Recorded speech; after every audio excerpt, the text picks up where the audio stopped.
Success means different things to different individuals. It comes in many different forms, and the idea of being successful for one person might not be the same as for another person. In fact, there are as many definitions of success as there are people on this planet. For instance, if you are a businessman, success may mean being among the top 10 companies in your industry, and if you are a student, success may mean getting distinctions and coming first in your exams. According to Earl Nightingale, success is the progressive realization of a worthy ideal.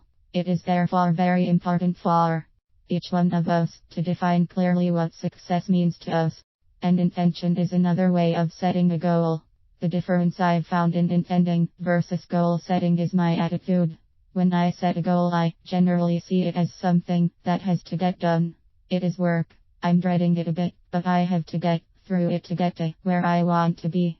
Intentions, on the other hand, are exciting. I'm looking for opportunities for success. I have faith that they are coming, and I get very excited at even the slightest thing that points to my success. Every time I have something to do toward that goal, I'm excited. Let us say that success to us means becoming an outstanding manager. Most of the time, many people find it very difficult to know exactly what they want as an outstanding manager. One of the best ways to become clear is to make a list of things that we do not want as an outstanding manager. The more things we put in our list, the clearer we become. We do not have to focus on what we do not want to attract, but just examine briefly what we do not want. Once we have made a list of around 40 to 50 things that we do not like, we proceed by making the list of things that we do want as an ideal manager. The things that we want are the exact opposite of the things that we do not want. For example, I do not want to be a manager who is not respected by my team will be replaced by I want to be a manager who is highly respected by my team. I do not want to take wrong decisions will be replaced by I always take the right decisions in all situations. Action is imperative when given an opportunity. I've known people who have given me excuses for why they can't do something. For example, I knew someone who really wanted to attend counseling. The only problem was that his depression was keeping him from working as hard as he used to, and that was keeping him short of cash, hence a vicious cycle. He couldn't afford the counseling that could help him work more efficiently, that could enable him to afford counseling.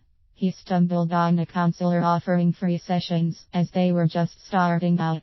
He could receive counseling helping the counselor to move forward and helping himself to get back on his feet. Yet he didn't take action. This gets us nowhere. Action is imperative. Faith in success keeps us moving toward our goal, regardless of how we feel or what is going on around us. It also keeps us positive and feeling good. It makes sense to have faith, if only to feel good and be more pleasant to be around. But when you think about it, who would you rather give an opportunity to?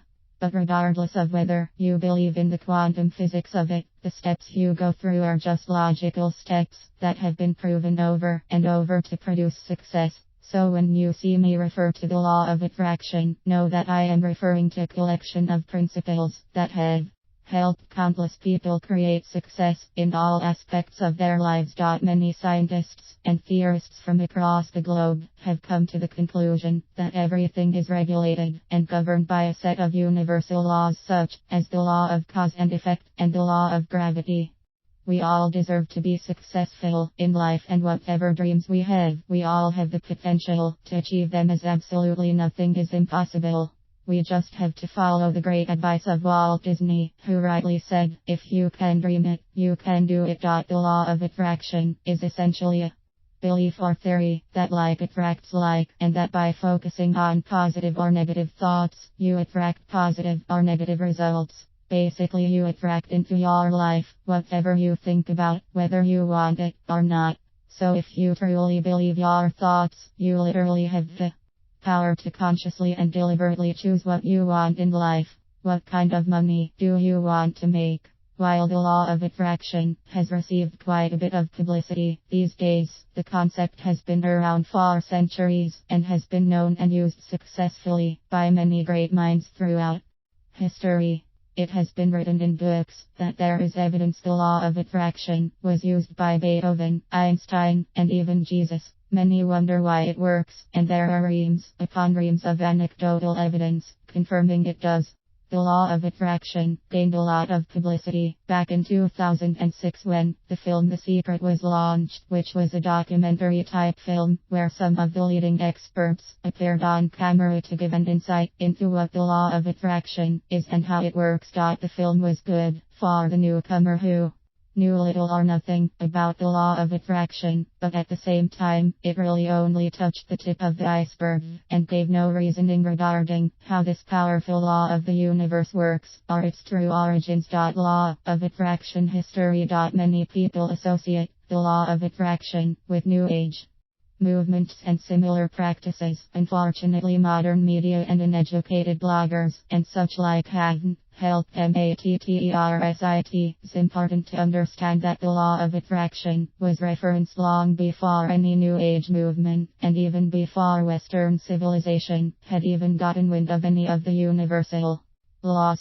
We are all made up of the same energy. We are all taught in school that all matter, whether physical objects or living creatures, is made up of the same energy, called atoms. The theory is that this same energy, making up atoms, is also a frequency, created by our thoughts. Thoughts are magnetic energy, and create a frequency similar to radio or smartphone. As you go through your day thinking, your thoughts are sent out into the world and attract like things on the same frequency. Picture yourself as a human transmission tower, emitting powerful waves of thoughts that are changing the dynamics of your life each and every day. Karma also has reference to the law of attraction, with their underlying belief that you'll eventually be revisited by that which you've sent out into the world. Everyone has heard the sayings good karma and bad karma. This is where the sayings originate from. It was and still is their belief that if you are kind and compassionate, you will be met with kindness and compassion, and on the flip side, if you have been unkind and shown little compassion, then you'll equally be met with the same. So although not directly related to manifesting your desires through thoughts, as the law of attraction states, but you can see the closely related theorem of your actions and thought processes literally morphing into physical entities, meaning you are attracting into your life that which you are giving out. It was in the 19th century that the law of attraction had made its presence in the Western Hemisphere, where people had started to understand and treasure the power of maintaining a positive attitude and positive thought processes, and had started applying this newfound knowledge in their own lives. So it's clear that the law of attraction had been referenced and practiced long before any New Age movements started to surface. Many wise men, including the monks, understood that man's belief can directly impact their path of fate, as well as the journey they would take in order to reach their final destination.